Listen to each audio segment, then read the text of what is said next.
आजको हाम्रो खाजा चाहिँ चटपट छ। म यता चटपट बनाउँदैछु। आलु पियाज टमाटर र सबै पहिले काटेर राखिसकेको थियो। अनि त्यो झ्यापझ्याप हालेर मोल्न सजिलो हुन्छ भनेर मैले पहिला नै रेडी बनाउँछु। यहाँ चाहिँ अब चाउचाउ हाल्दैछु। चाउचाउ चाहिँ अब 3टा फरक फरक छ है। मलाई चाहिँ फरक फरक चाउचाउ मिक्स गरेर बनाएको टेस्ट मिठो लाग्छ के। आफ्नो आफ्नो हो है। छोरीको त चाउचाउ माग्दैछिन्।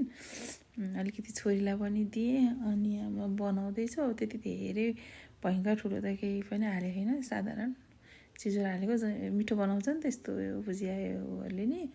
अनि बनाउँदैछु। एउटा डल्ले खुर्सानी हालेँ, धनियाँ हालेँ। यो चाहिँ के अरे तोरी अनि ज्वानो र मसलाको भुटेर पिसेको धुलो है। यसले मिठो बनाउँछ कि टेस्ट। भुजा हालेँ। लास्टको भुजा रहेछ, त्यही भएर धुलो धुलो थियो। मैले हल्का भुटेर बनाएको भयो। अनि लेमन हाल्दैछु मैले।